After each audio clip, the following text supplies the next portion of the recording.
Hello friends, my name is Batman. My job is to save the earth. So, please help Arif Yohamart's channel to reach 100,000 subscribers. Assalamualaikum warahmatullahi wabarakatuh. Ketemu lagi bersama Arif Yohamart. Kali ini kita bersama kawin kontrak V Handayani 438. Selamat menyaksikan sahabat-sahabat Arif Yohamart. Kali ini ono mercon. Dor. Selamat membaca atau mendengarkan. Ciao. Nah, sebelum kita lanjutkan ceritanya, please bantu channel Arif Yohamart agar lebih berkembang lagi dengan cara tekan tombol like dan subscribe. Terima kasih. Terima kasih Mbak Blackpink sudah dibantu untuk promosi channel Arif Yohamart. Jangan lupa di like, komen, dan subscribe seperti ajaannya mbaknya itu tadi, agar tidak kehilangan jejak cerita dari hari ini dan Angga, karena ini seri seru-serunya karya Mbak V Handayani. Maaf jika bikin baper dan nangis. Part 38. Selamat menikmati. Ciao. Pesawat yang membawa Angga, Astrid, dan pamannya baru saja mendarat di Bandara Halim Perdana Kusuma. Ada rasa hampa dirasakan lelaki tampan itu, tapi mulutnya hanya diam dan terkunci tanpa bisa berkata satu kata pun. Semua itu karena kesalahannya sendiri. Angga masih menemani Astrid dan pamannya di bandara untuk pemberangkatan berikutnya menuju Colmar, Paris. Diraihnya ponsel dari kantung jaketnya, senyum manis terlukis di wajah tampannya kala melihat file video dan foto anaknya, Angga Junior. Astrid yang melihat sepupunya itu hanya terdiam. Ingin rasanya dia memaki dan memarahinya, akan tetapi dia yakin bahwa Angga suatu waktu akan menyadari semua kekeliruannya. Sejam telah berlalu. Akhirnya Astrid dan papanya kembali menuju Colmar, sedang Angga kembali menuju apartemen milik Arini untuk beristirahat. Dia tidak ingin ke apartemennya sendiri, di mana banyak kenangan tentang Arini. Dia tidak ingin rasa bersalah akan semakin membelenggunya. Entah sudah berapa kali Angga memutar video dari ponsel yang disambung ke layar kaca di hadapannya. Wajah tampan Angga Junior benar-benar tak berbeda sedikit pun. Akan tetapi senyumnya semanis senyum Arini, gadis kampung yang selalu dibuatnya bersedih. Makanya coba kan totoan. Angga lalu mengambil ponselnya dan menghubungi kontak telepon yang dihafalnya di luar kepala sampai ucul. Halo Ram, tolongin gue, kata Angga lemah. Tolongin gue, tolong, pacarku berbunyi, tolong, begini bunyinya. Gue ingin bersatu lagi dengan Arini dan anak gue. Bantu gue bro, please, sambungnya lagi. Rama yang berada di ujung telepon nampak tersenyum. Dia lalu menutup teleponnya dan menghubungi sebuah nomor kontak ajaib. Dia nampak melakukan pembicaraan yang serius dengan orang yang dihubunginya. Ini Rama merasa tenang. Rupanya sahabatnya itu memang benar telah berubah. Dia benar-benar telah menyayangi dan mencintai gadis kampung yang awalnya hanyalah sebuah taruhan kecil untuk mendapatkannya. Kecemplung apa wes? Angga mencium foto yang dipegangnya. Foto Arini dan foto Angga Junior yang sedang tersenyum manis semanis madu. Gua mencintai kalian berdua kesayanganku, batin Angga. Jangan dibatin, diungkapkan. Nan jauh di kota Malang, sedetik setelah Angga mengucapkan kalimat itu, Arini merasakan desir halus di tubuhnya. Sedangkan Angga Junior nampak menyunggingkan senyum manisnya sambil tertidur pulas. Luar biasa ya, kontak batin seorang ayah, istri, dan anaknya. Matahari mulai menampakkan kegerangannya kala Angga menuju kantor pagi ini. Sudah cukup lama dia tidak menginjakkan kakinya ke kantor yang dibangunnya bersama kedua sahabatnya. Sapaan Pak Hadi dibalasnya dengan senyum manisnya yang dengan sigap mengawalnya menuju ruangannya yang terletak di lantai atas alias dhuwur. "Selamat pagi Pak," sapa beberapa karyawan kepada Angga. Angga hanya mengangguk dan berjalan menuju ruangan Rama. Ekor matanya nampak melirik meja Arini yang kini ditempati oleh Dani, asisten Rama. Namun ada rasa kecewa dirasakan Angga kala melihat ruangan Rama kosong. Mejanya nampak kosong. Tidak ada satu berkas pun atau dokumen yang biasa tertumpuk. Ternyata dia belum tahu ya. Rupanya dia benar-benar mengundurkan dirinya, gumanya. Kok kira etok-etokan aku. Dia lalu menuju ruangan Benny. Akan tetapi ruangannya juga kosong. Hanya ada beberapa berkas yang tergeletak di atas mejanya. Diambilnya ponselnya dan dicobanya menghubungi sahabatnya itu. Akan tetapi nomor telepon Benny masih di luar jangkauan. Dulalit. "Mbak Rani, Pak Benny habis ngantor ya?" tanya Angga setengah berteriak pada Rani yang sedang berada di dekat ruangan Benny. "Ya Pak, kemarin sih masuk Pak, tapi cuma sebentar. Tuh invoice gaji dan pengeluaran bulanan lupa ditandatanginya," jawab Rani yang kini berada di hadapan Angga. "Bawa semua berkas itu ke ruanganku, biar saya tanda tangani." "Oh iya, ini di mana Mbak Nani?" kata Angga. "Mbak Nani menuju Halmahera Pak, pesawat subuh tadi," jawab Rani singkat.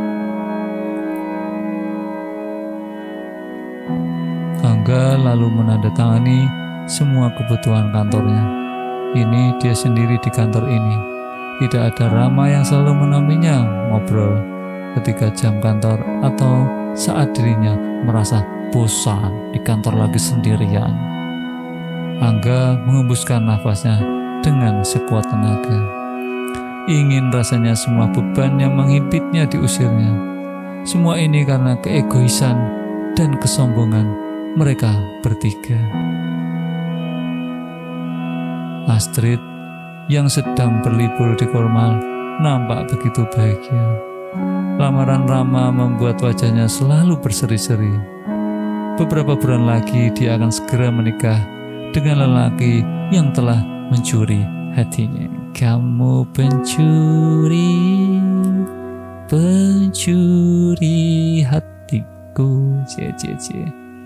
Papa Astrid juga nampak sangat berbahagia.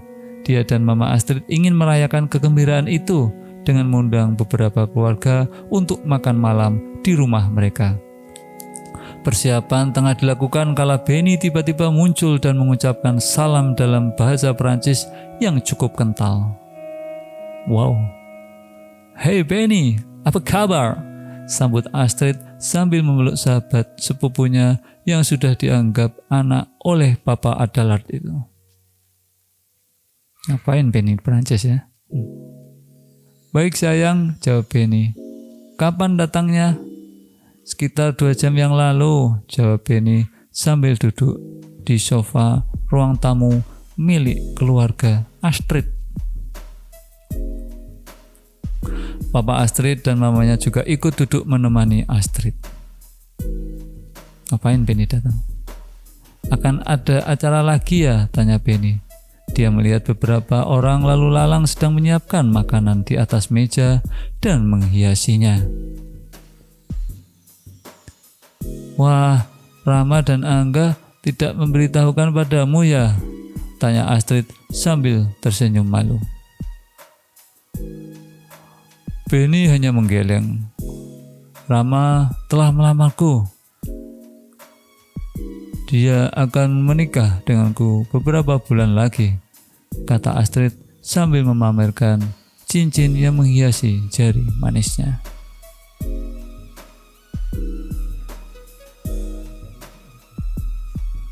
Benny nampak terperanjat. Bola matanya membesar mendengar perkataan Astrid. Sebuah senyum kecil nampak dipaksakannya. Selamat ya, semoga bahagia selamanya, tukas Benny.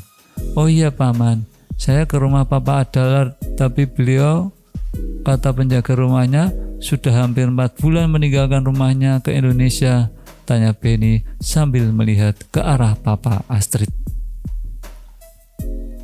Dia mencari info ternyata. Papa Astrid menarik nafasnya dalam-dalam, lalu menghembuskannya sekuat tenaga. Diusapnya wajah tuanya, nampak bola matanya mulai berkaca-kaca. Alangkah malangnya nasib saudaraku itu. Kehilangan istrinya amat membuatnya terpukul. Dan kali ini dia harus kehilangan 2 orang yang sangat dinanti dan dicintainya, kata Papa Astrid. Benny menatap Papa Astrid dengan pandangan heran. Apa maksud paman? Tanya Benny. Adalah amat bahagia ketika bertemu Arini, dan amat sangat bahagia ketika gadis itu menjadi menantunya. Dia tahu bahwa Arini adalah permata yang diimpikannya selama ini untuk memberikannya seorang cucu dan bisa membahagiakan anak satu-satunya, jawab Papa Astrid. Adalah juga tahu bahwa Arini sangat tulus dan benar-benar mencintai dan menyayangi Angga tanpa memandang harta sedikit pun. Dan itu dibuktikannya dengan mengembalikan semua pemberian Adalah padanya. Bukan hanya itu, semua pakaian mahal, uang, dan perhiasan pemberian Adalah tidak pernah disentuhnya atau dipakainya. Ia tetap apa adanya seperti awal dia datang di kehidupan Angga. Dia sama sekali tidak terpikat dengan kemewahan yang diberikan kepadanya, sebab dia hanya ingin cinta dan rumah tangga yang sederhana dan saling menyayangi, sambung Papa Astrid sambil mengelus rambut Astrid yang bersandar di bahunya. Lalu apa yang dilakukan Papa di Jakarta begitu lama, Paman? Tanya Benny lagi. Kamu penasaran? Kamu nanya. Adalah berangkat ke Indonesia setelah menerima panggilan dari pengacaranya untuk pengalihan kembali semua barang-barang dan warisan yang diberikan pada Arini, jawab Papa Astrid. Balik kabeh bicara.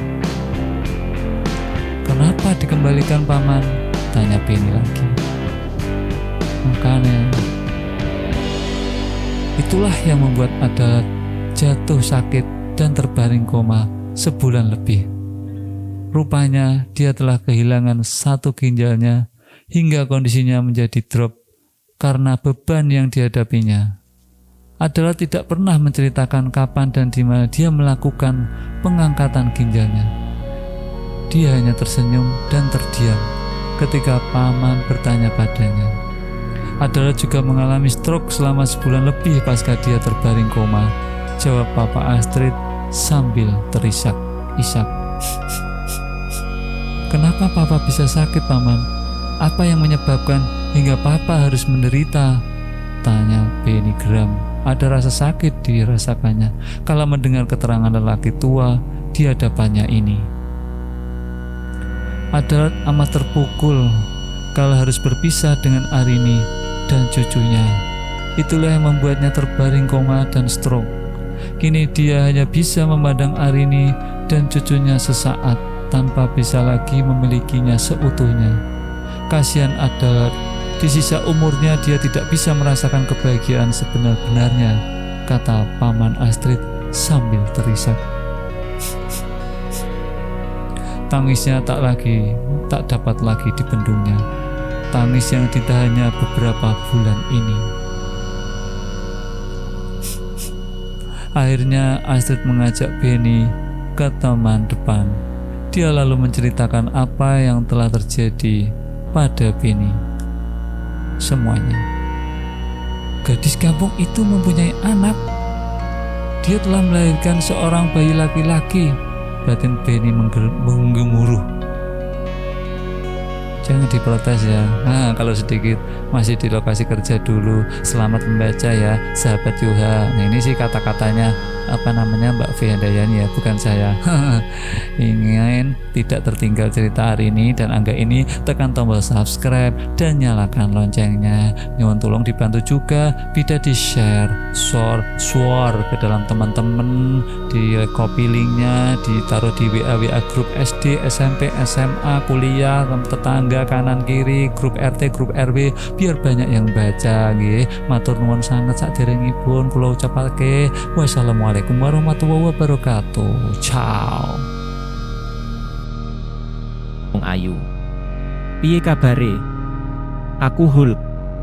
Menungso werna ijo sing paling kuat rak ono tandingane kejaba Thanos. Matur suwun wis nonton video Arif Yohamart. Ojo lali like lan subscribe channel ini. Matur suwun. Terima kasih, thank you, kamsahamnida, gumawa. I love you.